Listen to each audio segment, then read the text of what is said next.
petit quiz d'actualité du mois que je vous propose ce mois-ci. Donc, vous connaissez le principe, hein, je vais vous lire des affirmations et surtout, je vous invite via le chat à me dire si vous pensez que ces affirmations sont vraies ou sont fausses. Donc, ce fera l'objet de développement après, donc dans les thèmes d'actualité. Alors, si la classe de l'enfant de mon salarié est fermée, est-ce qu'il peut bénéficier de l'activité partielle? Est-ce que le salarié qui voit son enfant avec une classe fermée, est-ce qu'il peut vous demander de bénéficier de l'activité partielle? Donc là, j'ai globalement que des vrais ou que des oui. Donc, vous avez totalement raison. Effectivement, ça va être réglé, cette situation va être réglée par l'activité partielle. Donc, activité partielle pour un des parents, activité partielle pour un des parents s'il ne peut pas télétravailler. Depuis le 2 février, il reste obligatoire de télétravailler au moins 2 jours par semaine. Est-ce que le télétravail est obligatoire et est-ce qu'il est obligatoire 2 jours par semaine?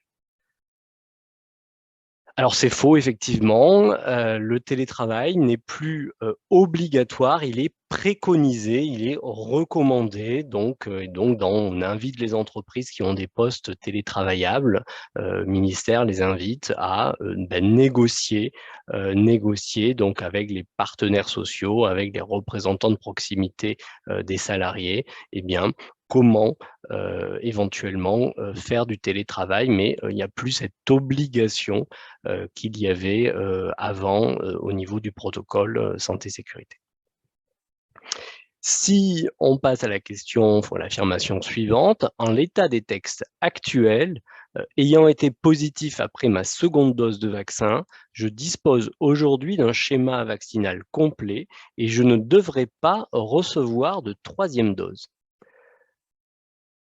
Alors là, c'est un peu plus partagé entre des vrais et des faux.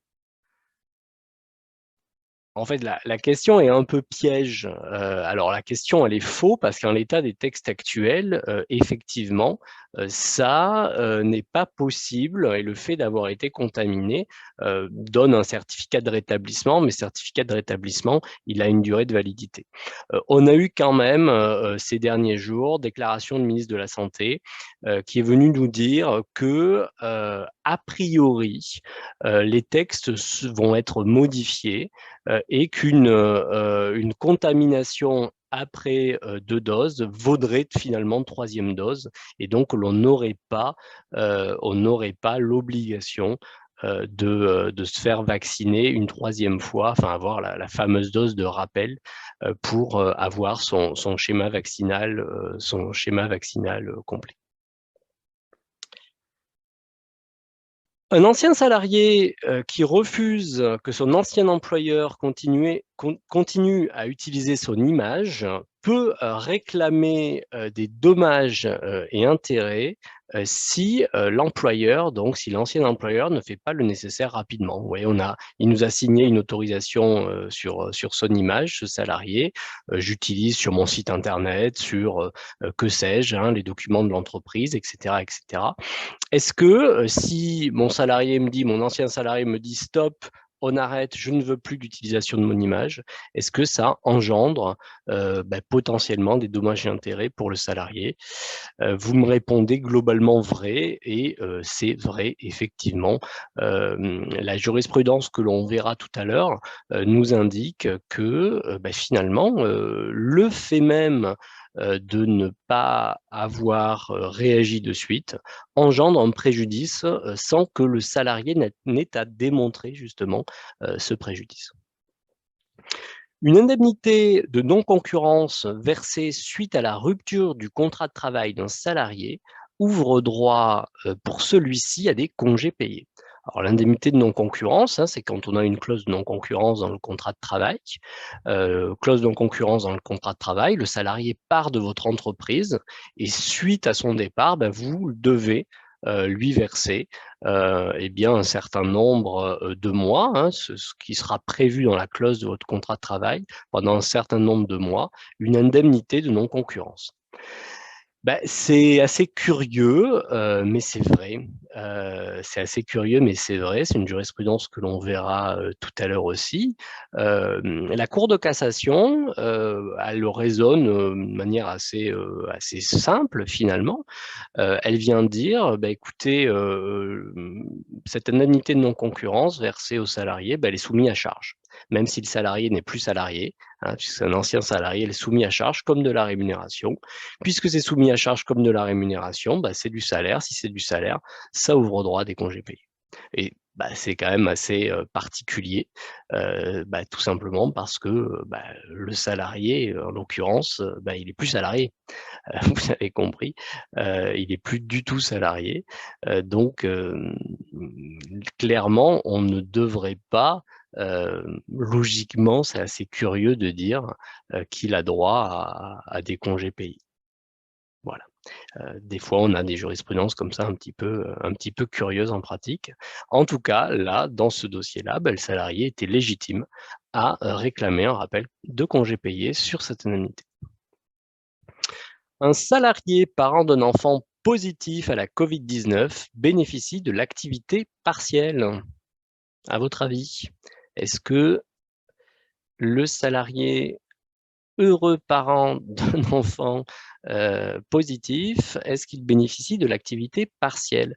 Alors c'est un peu partagé là aussi. Alors non, il ne va pas bénéficier de l'activité partielle, il va bénéficier, d'indemnités, journalières. En fait, il a un arrêt dérogatoire qui lui est ouvert, donc il va se déclarer sur déclare.amelie.fr, et donc il va être, indemnisé par, la sécurité sociale, par des IJSS, et l'entreprise lui devra, également donc un complément employeur. Alors si on passe à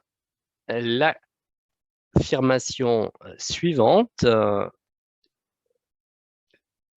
l'inspection, du travail peut, du fait de l'irrespect, des mesures de prévention Covid-19, dresser des amendes, administratives, à hauteur de 500 € par salarié concerné. Alors, est-ce que l'inspection du travail va avoir cette possibilité-là, vis-à-vis bien d'une défaillance, jugée, de l'entreprise, sur la prévention des risques? Est-ce que donc on peut vous dresser 500 € par salarié concerné? Suspense, suspense. Alors j'ai même du 1 000 €. Qui dit mieux? Non, c'est vrai, on peut effectivement, l'inspection va pouvoir vous dresser jusqu'à 1 000 € par 500 € pardon, par salarié. 1 000 €, c'était dans le projet initial. Donc effectivement, on avait dans le projet initial du gouvernement, dans la première version des textes, votés par l'Assemblée nationale, on avait effectivement ce montant de 1 000 €. Ça a été ramené, en seconde lecture à 500 € par salarié concerné, bah, ce qui est déjà, plutôt pas mal. Non, non, il y a pas à vous excuser pour les 1 000 €, il y a pas à vous excuser. Donc 500 € effectivement par salarié concerné si l'inspection du travail, vient contrôler, et bien et note un irrespect des règles de prévention, Covid-19, hein, spécifiques, Covid-19. Alors, une jurisprudence un peu particulière, hein, sur, l'aspect, travail et religion. Est-ce qu'un salarié, peut dire, «Ben, en fonction de mes convictions religieuses, eh bien, je refuse de travailler», et là, en l'occurrence, il refusait de travailler dans un cimetière. Alors, j'ai beaucoup de faux, j'ai un vrai, j'ai quelques vrais, faux. Alors, c'est faux. Effectivement, le salarié, pardon, c'est vrai parce que, mon affirmation était négative, hein. Donc le salarié peut pas refuser, il peut pas arguer de ses convictions religieuses, pour, refuser de travailler. Effectivement, il n'est pas légitime à dire, «Moi, je suis hindouiste, et donc je ne peux pas, du fait de ma religion, travailler dans un cimetière». On verra, j'ai fait un petit point sur cette jurisprudence et sur les jurisprudence liée à cette notion hein, de religion, de vie privée finalement, mais qui peut avoir un impact dans la vie professionnelle du fait de la liberté de croyance et la liberté religieuse. Hein. Donc, on évoquera ça tout à l'heure. Un salarié au volant, jurisprudence intéressante, hein, un salarié au volant de son véhicule de fonction ayant un accident de la route avec un alcotest positif, en dehors de son temps de travail, mais revenant d'un salon professionnel, est-ce qu'il peut être licencié pour faute grave? Est-ce que je peux le licencier pour faute grave? Il est en dehors du temps de travail, sur son trajet retour au domicile, suite donc au salon professionnel. Est-ce que je peux le licencier faute grave? Eh bien oui. Et on a une jurisprudence tout à fait récente qui vient nous dire eh bien, dans cette situation-là, on verra l'arrêt tout de suite, hein, dans cette situation-là, le salarié, eh bien, on va considérer que c'est en lien avec sa vie professionnelle. Et donc, même finalement, s'il était en dehors du temps de travail, en dehors de la subordination de son employeur, eh bien, on vient considérer que il y a un lien avec la vie professionnelle, c'est un accident de la vie professionnelle, et donc les juges vérifient, valident cette faute grave. Le dépassement de la durée maximale de travail ouvre droit à des dommages-intérêts pour le salarié. Alors, très clair, hein, si on se place sur le code du travail, je ne peux pas faire travailler mon salarié plus de 48 heures hebdomadaires. Mon salarié, il va au prud'homme, il fait constater que telle semaine, de tel jour à tel jour, il a travaillé plus de 48 heures, et il dit cette situation automatiquement eh bien, me crée un préjudice et donc je dois être indemnisé. Est-ce que c'est automatique? Eh bien, c'est automatique. Ça ne va pas dépendre du nombre de semaines, ça ne va pas dépendre de la preuve apportée par le salarié de son préjudice. On vient dire, eh bien, vous avez droit à une indemnisation automatique du fait de votre préjudice. Le préjudice n'est pas à démontrer. On regardera ça tout à l'heure. La jurisprudence est assez intéressante. C'est assez gênant d'ailleurs hein, qu'on ait cette jurisprudence dans ce sens, parce que ça crée du préjudice automatique et donc de l'indemnisation automatique. Si vous n'avez pas de questions par rapport à ces petites affirmations, à ce petit quiz, je vous propose de poursuivre. Vos réponses étaient plutôt bonnes ce soir, donc toutes mes félicitations. Et je vous propose donc de poursuivre.